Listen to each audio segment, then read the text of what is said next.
फांग yuan को जन्म से ही दो दिल मिले थे। हाँ भाई, एक बंदा, दो दिल, full biological cheat code activate. जबकि उसके बड़े भाई यीफान को जन्म से ही हार्ट डिजीज थी। तो उसके मॉम डैड सीधा फांग युआन पे प्रेशर डालने लगे, भाई को अपना एक दिल डोनेट कर दे, वरना वरना हमेशा के लिए गांव में फेंक आएंगे। हाँ, क्लासिक टॉक्सिक पेरेंटिंग भाई, या कर या निकल घर से। फांग युआन ने सोचा, गांव ठीक है, पर दिल देना तो सीधा मौत का टिकट कट करना है। तो वो खुद ही घर छोड़ के गांव निकल गया। Scene sorted. पहले अपनी जान, फिर दुनिया। कुछ साल बाद शादी होती है उसकी, और जैसे ही यीफान की बीमारी वापस ट्रिगर हुई, आह, एक बार फिर वही पुराना ड्रामा शुरू हो गया। इस बार प्रेशर डाला उसकी बीवी लियू रुयान ने। सिर्फ एक दिल ही तो मांग रही हूं, इतने सेल्फिश कैसे हो तुम? पर फांग युआन भी जीना चाहता था भाई। बिना दिल के कोई जिंदा कैसे बचेगा भला? लियू रुयान का चेहरा एकदम पत्थर जैसा हो गया। तुम्हारे पास दो दिल हैं, एक दोगे तो दूसरे से जिएंगे, पर भाई तुम्हारे बिना तो सीधा मरेगा। फेंग युआन ने तब वो बात बोली जो पूरा गेम पलटा देती है। उसने बचपन में ही एक सर्जरी करवाई थी पहले। वो अपना एक दिल ऑलरेडी डोनेट कर चुका था, और वो दिल अभी उसी वक्त लियू रुयान के सीने में धड़क रहा था। पर लियू रुयान को लगा वो सिर्फ बहाने बना रहा है। उसने फेंग युआन को फोर्सफुली ऑपरेशन टेबल पे बांध दिया और एनेस्थीसियोलॉजिस्ट को सीधा ऑर्डर दे दिया, टेंशन मत लो, मैं तुम्हें किसी भी कीमत पर जिंदा बचा लूंगी। भाई, कॉन्फिडेंस तो देखो, अपने ही पति को टेबल पे बांध के बोल रही है टेंशन मत लो। लियू रुयान के मेंटोर ने पहले भी हार्ट ट्रांसप्लांट सक्सेसफुली किया था कभी, तो उसमें एक ओवर कॉन्फिडेंस था कि वो फेंग युआन को मौत के मुंह से बचा लेगी जरूर। जब तुम्हारा भाई रिकवर हो जाएगा, तुम्हारी फैमिली तुम्हें अपना लेगी, और मैं भी हमेशा तुम्हारे साथ रहूंगी। कुछ ही देर में लियू रुयान ने फेंग युआन की बॉडी से उसका वो इकलौता दिल निकाल लिया। बिना ठीक से चेक किए वो दिल उठाया और सीधा यी फान के ऑपरेशन थिएटर की तरफ भाग गई। और फेंग युआन, वो अकेला ऑपरेशन टेबल पर अपनी आखिरी सांसें गिन रहा था। तभी मॉनिटरिंग मशीन के शार्प बीप साउंड ने वार्ड में खड़े डॉक्टर्स की नींद उड़ा दी। ये मर कैसे गया? ट्रेस के पास दो दिल नहीं थे? लियू रुयान का एक कलीग बहुत घबराया हुआ था वहां। तभी वहां खड़े एक दूसरे डॉक्टर ने कहा, डॉक्टर लियू रुयान ने कहा था, इसके साथ जो चाहो करो। "हं, मर गया तो अच्छा ही हुआ, इसने काम ही इतने घटिया किए थे।" भाई, ये लोग तो बेंच लेवल विलन भी नहीं, ये तो सिर्फ रोस्ट करने आए हैं सीन में। अपने सगे भाई को मारते हुए छोड़ देने की बात तो दूर, इसने तो डॉक्टर लियू रुयान को भी सेड्यूस करने की कोशिश की थी। पहले कॉलेज में भी यही हुआ था। अब इस बॉडी का क्या करें? किसी का यहां आकर क्लेम करने का वेट करते हैं। अगर कोई नहीं आया तो मॉर्ग्यू वालों को खुद डिस्पोज करने देंगे। ये बोल के वो सब वहां से निकल गए। एक इंसान मरा, और ये लोग अपनी शिफ्ट टाइमिंग पे फोकस्ड हैं। दूसरी तरफ लियो रोयान पूरे फोकस के साथ ई फैन की सर्जरी कर रही थी। वो काफी कॉन्फिडेंट थी, पर अपनी पूरी लाइफ में उसने कभी हार्ट ट्रांसप्लांट परफॉर्म नहीं किया था। पर किस्मत ने दोस्त बना लिया, और कुछ ही घंटों बाद उसने सक्सेसफुली सर्जरी पूरी कर ली। जब ई फैन की हालत स्टेबल हो गई, तब जाके उसे फेंगयुआन की याद आई। लियू रोयान वापस ऑपरेशन थिएटर में जाने वाली थी कि कॉरिडोर में उसकी मुलाकात उसी कॉलेग से हुई। मेरा हस्बैंड कहाँ है? कॉलेग ने थोड़ा सोचा और बोला, क्या वो अभी तक वार्ड में वापस नहीं गया? फिक्र मत करो, सर्जरी के बाद कोई नर्स उसका ध्यान रख रही होगी जरूर। लियू रोयान को कुछ भी अजीब नहीं लगा इस बात में। भाई, यहाँ एक बंदा मरा हुआ है, और डॉक्टर मैडम सोच रही हैं नर्सेस संभाल लेंगी। ये सोचकर वो सुकून से वापस अपने ऑफिस आई और रेगुलर काम में लग गई। एक पूरा दिन गुजर गया आराम से। यी फैन आखिरकार होश में आया, और लियू रोयान बिल्कुल उसके बगल में बैठी थी। तुम फाइनली उठ गए, सर्जरी बहुत स्मूथ गई, अब तुम्हारे नए दिल में कोई प्रॉब्लम नहीं आएगी। यी फैन ने अपने नए दिल पर हाथ रखा। सालों की बीमारी अब खत्म हो चुकी थी। वो रोते हुए लियू रोयान के गले लग गया। लियू रोयान उसकी पीठ सहलाने लगी, और उसे काम रहने को बोली। वर्ल्ड की एक नर्स ने यह देखा तो मजाक में बोली, डॉक्टर लियू रोयान सच में अपने हस्बैंड से बहुत प्यार करती हैं। और यह सुनना था कि लियू रोयान एकदम फ्रीज हो गई वहां। उसे तुरंत याद आया, फेंग युआन अभी भी हॉस्पिटल के किसी दूसरे वार्ड में पड़ा है। उसने तुरंत सबको क्लियर किया, आपको गलत फहमी हुई है, ये मेरा हस्बैंड नहीं है, तुम आराम करो, मैं फेंग युआन को एक बार देख कर आती हूं। और जैसे ही लियू रोयान उठने वाली थी, यी फैन ने अचानक उसका हाथ कस के पकड़ लिया। मैंने पेरेंट्स से मेरी इस सर्जरी का सच छुपा रखा है। ये मेरी रिकवरी का सबसे क्रूशल टाइम है। अगर मेरे पास कोई नहीं होगा तो डर है मैं अकेले ठीक नहीं हो पाऊंगा। लियू रोयान ने ई फैन का बीमार और हेल्पलेस फेस देखा तो दिल पिघल गया उसका। और दिमाग में सोचा, फेंग युआन के पास तो हॉस्पिटल स्टाफ है ही। ठीक है, मैं कुछ दिन और यहां तुम्हारे पास रुकूंगी। भाई, एक तरफ पति मरा हुआ है और दूसरी तरफ नानद के भाई के लिए रुक गई मैडम। फुल भसत सिचुएशन चल रही है यहाँ। उधर मॉर्ग के उस ठंडे कमरे में एक स्टाफ फेंग युआन की अकेली पड़ी बॉडी को घूर रहा था। 2 दिन बीत गए और कोई इस बॉडी को क्लेम करने नहीं आया। अब इसका क्या करें? दूसरा स्टाफ जो सफाई कर रहा था कैजुअली बोला, क्या घूर रहे हो खड़े होकर, जल्दी इसको पैक करो ताकि हम टाइम पर शिफ्ट खत्म करके निकले। और फिर उन्होंने एक गार्बेज बैग लिया और फेंग युआन की बॉडी उसमें फेंक दी, फुल केयरलेसली। 2 दिन और गुजर गए बिल्कुल आराम से। जब लियू रुयान ने देखा कि ई फैन अब ठीक से रिकवर हो रहा है, तब जाकर उसे फेंग युआन की दोबारा याद आई। पर जब वो उसके वार्ड में पहुंची, बेड पूरा खाली पड़ा था। एक नर्स वहां की बेडशीट चेंज कर रही थी। इस बेड का पेशेंट कहाँ है? नर्स ने उसकी तरफ देखा और बोली, ओ डॉक्टर लियू रुयान, वो तो हॉस्पिटल से डिस्चार्ज हो चुके हैं। लियू रुयान काफी चिढ़ गई ये सुनकर। उसने मन में सोचा, मैंने अभी सर्जरी की थी और ये सीधा यहां से भाग गया। उसने जल्दी से अपना फोन निकाला और फेंग युआन का नंबर डायल किया, पर कॉल लड़ ही नहीं रही थी। ठीक है, अगर इसमें इतना ही एटीट्यूड है तो बाहर जाकर सदों पर मारे, मुझे दोबारा फोन मत करना। लियू रोयन भड़कती हुई यीफान के कमरे में वापस आई। यीफान ने उसकी इरिटेशन देखी और बोला, क्या फेंग युआन मुझसे अभी भी इतना नाराज है? वो तुम्हें माफ नहीं कर रहा ना? सब मेरी गलती है। मैं अभी जाता हूं और उसके सामने सब क्लियर करता हूं। तुम दोनों मेरी वजह से आपस में मत लड़ो। ये फैन बेड से जल्दी उठने की एक्टिंग करने लगा वहां। लियू रोयन ने उसे फौरन रोका। तुम उसकी इतनी टेंशन क्यों ले रहे हो इतनी? अभी तुम्हारा पूरा फोकस सिर्फ अपनी रिकवरी पर होना चाहिए। भाई, पति मारा हुआ है और ये लोग यहां केयरिंग फैमिली का नाटक कर रहे हैं। जिस दिन तुम डिस्चार्ज होगे, तुम्हारे पेरेंट्स ये गुड न्यूज सुनकर जश्न मनाएंगे। और जहां तक फैंग युआन का सवाल है, वो इतनी जल्दी नहीं मारेगा। वो तो कब का यहां से डिस्चार्ज हो चुका है। तभी लियू रुयन के दिमाग में फैंग युआन का गिड़गिड़ाता हुआ चेहरा घूम गया, जब वो ऑपरेशन टेबल पर जान की भीख मांग रहा था और उसने उसी इंसान को मौत में खुद धकेला था। इस बात से उसे अंदर ही अंदर अजीब सी चुभन महसूस होने लगी। वो अब तक समझ नहीं पा रही थी कि फैंग युआन यीफान का कंधे का रिश्ता होकर भी उसे मारते हुए कैसे छोड़ सकता था। और फिर यी फैन को देखती, जो खुद बीमार होकर फैंग युआन की परवाह कर रहा था, जिसकी वजह से रियलाइज हुआ कि फैंग युआन यी फैन के बराबर बिल्कुल नहीं था। उसने तय किया, अगर फैंग युआन इतनी जिद पकड़ के यहां से चला गया है तो वो अकेले अपना गुस्सा ठंडा करे। जब यी फैन डिस्चार्ज होगा, तब वो उसे बुला लेगी।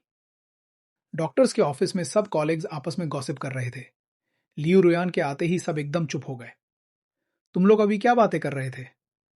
हम तो बस तुम्हारी और तुम्हारे हस्बैंड के डीप कनेक्शन की बातें कर रहे थे। लियू रुयान को लगा, अगर फैंग युआन ने फोर्स में भी दिल डोनेट किया तो वो जरूर उससे दिल से प्यार करता होगा। मजबूरी में ही सही, पर उसने एक जान तो बचाई। भाई, खुद अपने हाथ से जीना खत्म कराया और अब उसकी लॉयल्टी कोर्ट्स निकाल रही हैं। ये सोचकर उसने फैंग युआन के गायब होने को मेंटली माफ कर दिया। पर कॉल्स का जवाब ना देने पर वो अभी भी भड़की हुई थी अंदर से। कुलीग ने उसका फेस ऑब्जर्व किया और बोला, कहीं ऐसा तो नहीं कि सर्जरी की वजह से तुम्हारे हस्बैंड का मूड ऑफ हो गया? ऑपरेशन के बाद ऐसा होना बहुत नॉर्मल बात होती है। उसे थोड़ा स्पेस दो और उसके लिए कुछ करो जिससे मूड अच्छा हो जाए। ये एडवाइस सुनकर लियू रुयान के चेहरे की सारी टेंशन गायब हो गई। उसे याद आया, हमारे अपार्टमेंट के पास वाली शॉप के केक्स फैंग युआन को बहुत पसंद थे। शिफ्ट खत्म होते ही वो सीधा केक्स लेकर अपार्टमेंट में आ गई। हस्बैंड, देखो मैं तुम्हारी फेवरेट पेस्ट्री लाई हूं। घर में कोई रिप्लाई नहीं मिला और जैसे ही उसने बॉक्स टेबल पर रखा, उसकी नजर उन पेपर्स पर पड़ी जो फैंग युआन ने टेबल पर एक हफ्ते पहले ही छोड़ दिए थे। हमारे डिवोर्स पेपर्स। जिस पल फैंग युआन को पता चला था कि वो उसका दिल निकालना चाहती है, उसने उसी पल डिवोर्स का फैसला फाइनल कर लिया था। लियू रुयान डिवोर्स पेपर्स देखकर शॉक में खड़ी थी। क्या सच में? एक मामूली से दिल की ही तो बात थी और सिर्फ इस छोटी सी बात पर इसने मुझसे डिवोर्स मांग लिया। भाई, छोटी सी बात। बंदा मरा हुआ है और मैडम बोल रही हैं छोटी सी बात। हार्ड लेवल डिल्यूजन है ये तो। लियूरियान ने गुस्से में आकर वो केक कचरे के डब्बे में फेंक दिया। अगर नहीं चाहिए, घर तो हमेशा के लिए दफा हो जाओ यहां से। तभी उसका फोन बजा। स्क्रीन देखी। रियान बेटी, आजकल फैंगयुआन कहाँ है? ये फैंगयुआन के डैड थे। फैंगयुआन के बारे में कॉल करना उनके लिए बहुत रेयर था।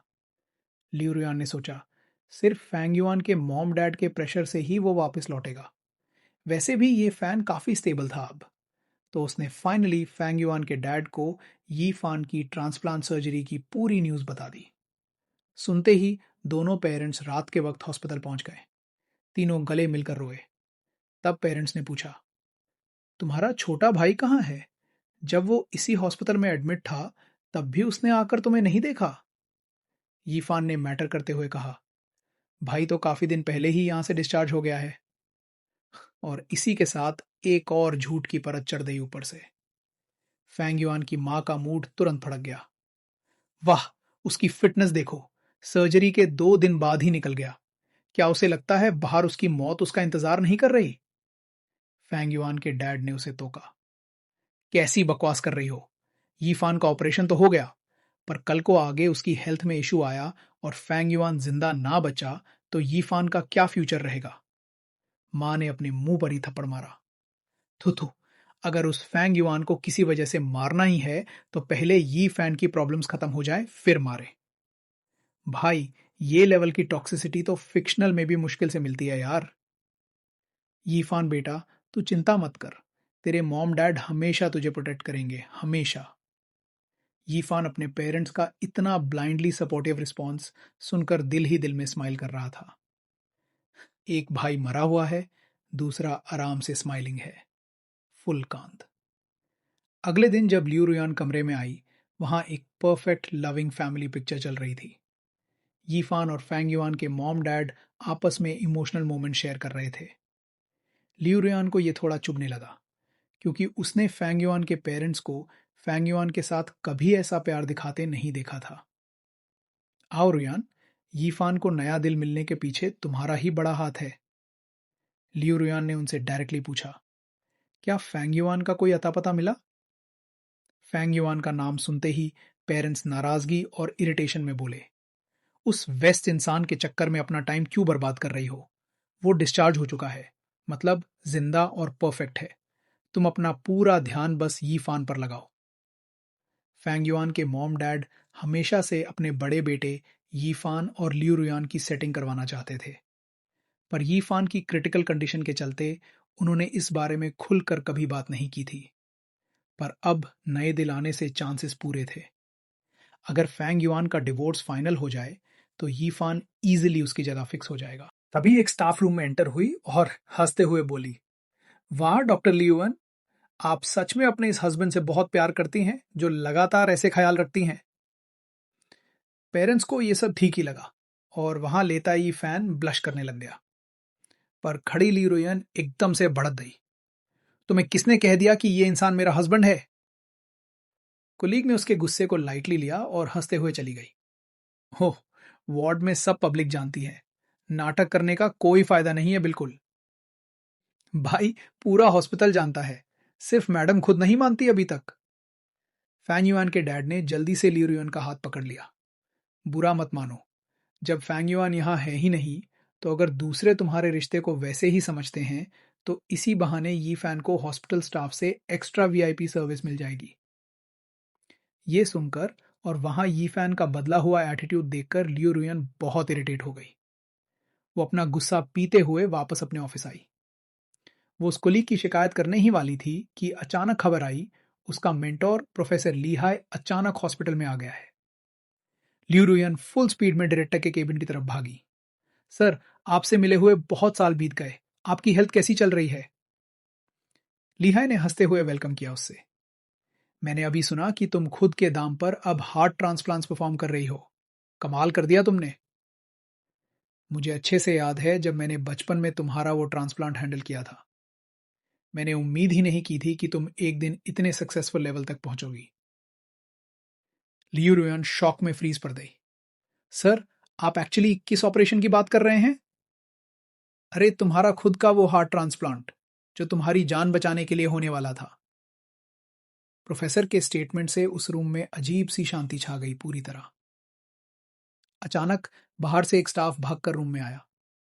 डॉक्टर लियू रुयन, एक इमरजेंसी है। बेड नंबर 32 में पेशेंट की फैमिली आपस में लड़ रही है। बेड 32 सुनते ही उसके दिमाग में यी फैन का चेहरा आया और वो अपना सारा ध्यान लेकर वहां भागी। रूम में घुसते ही उसे एक जानी पहचानी आवाज आई। तुम अपना ये झूठ अब भी छुपा रही हो? मेरे भतीजे का दिल ही तो यहां तुम्हारी बेटी की जिंदगी बचा रहा है। लियू रुयन इंस्टेंटली उनके बीच आ गई। हाँ, वही फैंग युआन का एक दिल इस वक्त तुम्हारे सामने ही धड़क रहा है। लियू रुयान शौक और परेशानी में उस औरत की ओर मुड़ गई। अचानक फैंग युआन के आखिरी अल्फाज उसके कानों में गूंज उठे वापस। ये हो क्या रहा है इधर? वर्ड में प्रैक्टिकली फैंग युआन की थर्ड आंटी झगड़ा कर रही थी। फैंग युआन के पेरेंट्स को पीछे खड़ा देखकर उस औरत का कॉन्फिडेंस बहुत हाई था, पर फैंग युआन के पेरेंट्स उसे लगातार इग्नोर मार रहे थे। थर्ड आंट तुरंत लियू रुयान की ओर पलटती। रुयान बेटी, तुम सेफ तो हो ना? और अचानक वो फैंग युआन के पेरेंट्स की तरफ शक से देखने लगी।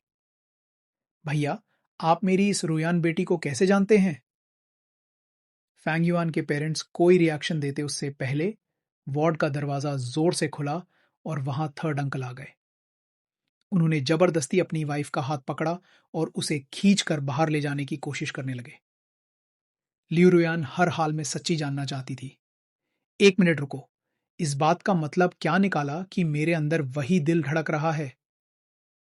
पर वहां मौजूद उसकी अपनी मां ने आगे बढ़कर लियू रुयान को फौरन चुप रहने का इशारा कर दिया। भाई, अब तो मां भी मिली हुई है इस खेल में। कुछ देर बाद थर्ड आंट अंकल के साथ वापस रूम में आई। फेक स्माइल चिपकाकर बोली, अरे बेटी, मैं ही पागल हूं।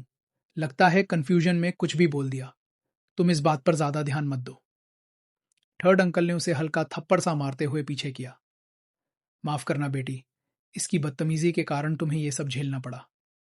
मैं तुम्हारी और तुम्हारी मां से दिल से सॉरी बोलता हूं। लियू रियन कंफर्म डाउट में फांसी हुई थी कि अचानक सब पलट कैसे गए एक सेकंड में। वो दोबारा सवाल करती कि फैंग युआन के डैड ने फुल गुस्सा दिखाते हुए कहा, बस बहुत हो गया ये तमाशा अब। मान लिया रुयन आज इस घर का हिस्सा है, पर आगे से रिस्पेक्ट भूल के ये सब घटिया हरकतें मत दिखाना। जब सारा फैमिली ड्रामा शांत हुआ कुछ देर में, लियू रुयन प्रैक्टिकली अपने अकेले माइंड स्पेस में चली गई। उस खुद अपने ऑपरेशन का कुछ भी याद नहीं आ रहा था। जब लीहाई ने बात शुरू की थी, उस डाउट था शायद प्रोफेसर की मेमोरी कमजोर हो गई होगी। पर जब एक अनजान औरत आकर प्रैक्टिकली वही बात सबके सामने रिपीट कर रही हो, तो मामला बहुत सीरियस था। लियू रुयन फैन युआन के पेरेंट्स को इग्नोर करती हुई डायरेक्टली अपनी मां का हाथ पकड़कर प्राइवेट रूम में घुस गई। मां, तुम स्ट्रिक्टली मुझसे क्या हाइड कर रही हो? उसकी मां ने आंखें चुरा ली। ऐसा कुछ नहीं है बेटा, तुम इतना ज्यादा मत सोचो ये सब। मां का जवाब सुनकर वो और भी परेशान हो गई, तो उसने डिसाइड किया वो सीधे ली हाई सर से मिलकर सब क्लियर करेगी। ऑफिस में उस प्रोफेसर नहीं मिले। एक असिस्टेंट ने बताया कि डायरेक्टर सर ने प्रोफेसर को राउंड चेकिंग के लिए बेड 32 वार्ड में भेजा है। प्रोफेसर ली हाई वहां ही फैन को क्लियरली एनालाइज कर रहे थे। लियू रुयन फुल स्पीड में वार्ड की तरफ भागी और चिल्ला पड़ी, सर, मैं इनकी वाइफ नहीं हूं। ये इंसान मेरे हस्बैंड का सिर्फ बड़ा भाई है। यी फैन ने अपना एक्सप्रेशन एकदम शांत रखा और चुप रहा वहां। सारे डॉक्टर्स को ये बहुत अजीब लगा। हाँ, बट रिकॉर्ड के हिसाब से बेड 32 पर सर्जरी वाला पेशेंट तो हस्बैंड ही है ना? नहीं, मेरा हस्बैंड कब का डिस्चार्ज हो चुका है और उसका वार्ड बेड 8 पर था। ये सुन के पास खड़े डॉक्टर के हाथों से रिकॉर्ड रिपोर्ट जमीन पर धड़ाम से गिर गई। सन्नाटा पूरे रूम को घेर लेता है। तभी दरवाजे से पेरेंट्स एंट्री मारते हैं। डॉक्टर्स, अब हमारे यीफान का क्या अपडेट है? थर्ड आंट ठीक उनके पीछे चिपकी हुई आ रही थी वहां। वो दरसाल उधर फैंग युआन से पैसे मांगने आई थी। जब फैंग युआन के घर से डायरेक्ट अप्रोच किया और पता लगा कि वो हॉस्पिटल में है, तो वो डायरेक्ट इसी टारगेट पॉइंट पे आदमा की। भाई पैसे के लिए हॉस्पिटल तक आ गई। फुल नशेड़ी प्लानिंग है। लिहाई ने पेरेंट्स को देखा और उनकी डायरेक्ट नजर उस पीछे खड़ी औरत पे गई। अरे ये कैसा अजीब कोइंसिडेंस है? तुम तो उसी डबल हार्ट वाले बच्चे की फैमिली हो ना? तुम सब इधर अचानक किस लिए आए? थर्ड आंट को लगा जमीन अभी फट जाएगी। सामने खड़ा इंसान वही डॉक्टर निकला। पूरी फैमिली टोटली शॉक और कंफ्यूज्ड हो गई। मेरा बेटा फैंग युआन इन लोगों का बेटा कब से हो गया? लियू रुयान फुल पैनिक में लिहाई सर का कोट पकड़ लेती है। सर प्लीज अभी एक्सप्लेन करो, आपने ये बात किस कॉन्टेक्स्ट में कही थी? लिहाई को सच नहीं पता था कि ये इलीगल डीलिंग हुई है जिसने फैंग युआन की आइडेंटिटी कंप्लीटली डिस्ट्रॉय कर डाली थी। बेटा तुम खुद ही तो अपनी सर्जरी के बारे में पूछ रही थी। यही तो वो लड़का है जिसका दिल तुम्हारे अंदर लाइफ बनकर धड़क रहा है। थर्ड आर्ट ने डर मारे मुंह मोड़ लिया। नहीं, आप बिल्कुल फेक कहानी बोल रहे हैं। पर फैंग युआन के पेरेंट्स वहां डर के मारे फ्रीज पड़ गए, क्योंकि वो असली मैटर जानते थे। बदकिस्मती से उस वक्त फैंग युआन को इन्हीं पैसों के भूखे लोगों के हाथों सौंप दिया था। तभी लियू रुयान की मां वहां आ पहुंची। वो दरसाल थर्ड आंट से चुपके से सेटिंग करने आई थी, पर उसने एक्सपेक्ट नहीं किया कि यहां पूरा परिवार और प्रोफेसर लीहाई दोनों मौजूद होंगे। लीहाई ने कहा, तुम्हारी मां यहां है, खुद ही पूछ लो कि सच्चाई आखिर क्या है। सबकी नाजरें लियू रुयान की मां पर टिक गई। मां, सर जो कह रहे हैं क्या वो सच है? लीहाई की बातों से मां की रूह कांप गई। उसे समझ आ गया, अब इस राज को राज रखना पूरी तरह से इम्पॉसिबल था। सबके सामने आखिरकार उसने हाला दिया सब कुछ। थर्ड आंट और अंकल को भी समझ आ गया कि उनका पर्दाफाश हो चुका है। बिल्कुल अचानक लियू रुयान की मां फैंग युआन के पेरेंट्स के आगे घुटनों पर गिर पड़ी। माफ कर दो समधी जी, मैं मुजरिम हूं। रुयान की बचपन में उसे नया दिल चाहिए था। घर वाले बहुत परेशान थे। हमने किसी भी कीमत पर मैच ढूंढा और तब हमें तुम्हारे इस लौंडे के बारे में पता चला। हमने इन थर्ड आंट और अंकल को भारी रकम देकर तुम्हारा लड़का खरीदा और वो ट्रांसप्लांट करवा लिया। भाई यार, खरीदा? एक जिंदा इंसान खरीदा, सिर्फ एक दिल निकलने के लिए उससे। हमें लगा था कि इस घटना के बाद हम कभी दोबारा नहीं मिलेंगे, इसलिए जब रोयान बड़ी हुई तो मैंने ये सच हमेशा के लिए छुपा लिया। पर मुझे नहीं पता था कि किस्मत उसे फैन युआन से मिलाएगी और वो दोनों प्यार में पड़ जाएंगे। मुझे माफ करो। मुझे लगता था कि ये थर्ड आंट और अंकल ही इसके असली माता पिता हैं। भाई, प्यार में पड़े, एक दूसरे के दिल के साथ, लिटरली एक दिल। फैंग युआन के पेरेंट्स ये सुनकर जैसे पत्थर बन गए वहां। उन्हें आखिरकार एहसास हुआ, जिस बेटे पर उन्होंने कभी प्यार नहीं लुटाया, उसे बचपन में ही इन लोगों ने दिल निकलने के लिए बेच दिया था। थर्ड आंट और अंकल शर्म से जमीन में गड़े जा रहे थे। वो फैंग युआन के दो दिलों का राज जानते थे, इसलिए पैसों की भूख में उन्होंने ये घटिया काम किया था। थर्ड आंट घबराते हुए बोली, रेहान बेटी, तुम्हारी तो अब फैंग युआन से शादी हो ही चुकी है ना? तुम दोनों हस्बैंड वाइफ की तरह साथ हो, तो आगे भी प्यार से रहो। भाई, बंदा मरा हुआ है और ये बोल रही है प्यार से रहो। कुछ तो शर्म करो। पर लियो रोयान का दिमाग पूरी तरह से फट चुका था। प्यार से रहे? आगे का क्या? वो चीखते हुए थर्ड आंट और अंकल पर टूट पड़ी और उन्हें जमीन पर गिराकर बुरी तरह पीने लगी। तुम्हारी हिम्मत कैसे हुई मेरे साथ ये सब करने की? फैंग युआन के डैड पूरी तरह से सदमे में थे, पर फैंग युआन की मां को तुरंत होश आया। अगर फैंग युआन का बचपन में ही एक दिल निकाल लिया गया था, तो अब जब उसने यी फैन को अपना आखिरी दिल दे दिया, बात अभी खत्म भी नहीं हुई थी कि फैंग युआन के डैड को जैसे बिजली का झटका लगा। नहीं, ऐसा नहीं हो सकता। थर्ड अंकल हाथापाई से बचते हुए चिल्लाया। फैंग युआन का दिल तो तुम्हारे ही सीने में है, तुम्हें क्या हक है मुझसे सवाल करने का? थर्ड अंकल ने एक जोर का मुक्का मारा और लियू रुयान जमीन पर गिर गई। वो वहीं पड़ी पड़ी पागलों की तरह हंसने और रोने लगी। मैं थी, ये सब मेरी गलती है। उसने मुझे इतना क्लियरली बताया था, पर मैंने उसका विश्वास नहीं किया। मैंने खुद उसे इस मौत में ढकेलिया था। तभी फैंग युआन की मां लियू रुयान के पास भागी और चींची। फैंग युआन कहाँ है? तुम कह रही थी कि वो डिस्चार्ज हो गया है, पर आखिर वो है कहाँ अभी? लियू रुयान अचानक होश में आई। हाँ, डिस्चार्ज का ऑफिशियल स्टैंप लगने का मतलब है कि वो मरा नहीं है। वो जरूर मुझसे नाराज होकर कहीं छिप गया होगा। उसे पूरा यकीन था कि फैंग युआन उसे छोड़कर नहीं जाएगा। वो सब क्लियर करना चाहती थी जल्दी से। ऑफिस का दरवाजा जोर से खुला। लियू रुयान बिना परवाह किए रिसेप्शन काउंटर पर खड़े उसी कॉलेज के सामने जा खड़ी हुई। बेडार्ट के पेशेंट का डिस्चार्ज प्रोसेस किसने किया था? क्या हुआ वहां एग्जैक्टली? कलीग ने सीधा बोला। जब इंसान इस दुनिया में नहीं रहा तो ऑफिशियली उसे डिस्चार्ज तो दिखाना ही पड़ेगा ना। लियू रुयान शॉक में अपने कलीग को देखने लगी। वो कलीग अभी भी बोल रहा था। वो सर्जरी तुमने ही तो की थी ना? जैसे ही तुम बाहर आई, उसने सांस लेना बंद कर दिया था। लियू रुयान ने धीरे से कोले के कपड़े से हाथ छोड़ा। वो अपना सर हिला रही थी। नहीं, तुम झूठ बोल रहे हो। ऐसा हो ही नहीं सकता किसी तरह। कलीग को लगा कि लियू रुयान पेशेंट के मारने पर अपसेट हैं, तो उसने उसे कंफर्ट करते हुए कहा, तुम उदास मत हो। तुम्हारे हस्बैंड ये फैन को इसने लगभग मार ही डाला था। कम से कम अपना दिल देकर उसने एक अच्छा काम तो कर ही लिया। भाई एक लफ्ज में ये बोल रहा है फैंग युआन का मारना तो अच्छी बात थी। अचानक लियू रुयन को एक ख्याल आया, तो बॉडी कहां है अभी? कलीग ने कैजुअली कहा, पता नहीं, शायद डिस्पोज कर दी होगी। बॉडी मॉर्ग में कई दिनों तक पड़ी थी, पर कोई लेने ही नहीं आया। यह सुनकर लियू रुयन सीधा मॉर्ग की तरफ दौड़ी। उसे नहीं पता था वो अपने आप को कैसे कन्विंस करे, पर एक बार फैंग युआन की डेड बॉडी देखने के बाद ही उसे यकीन होगा। वहां पहुंचते ही उसने सिक्योरिटी गार्ड से फैंग युआन के बारे में पूछा, पर गार्ड को कुछ भी पता नहीं था। लियू रुयन निराश होकर लौट ही रही थी कि एक सफाई कर्मचारी उसके पास से गुजरा। लियू रुयन ने तुरंत फैंग युआन का फोन पहचान लिया। उस फोन की स्क्रीन पर हमारे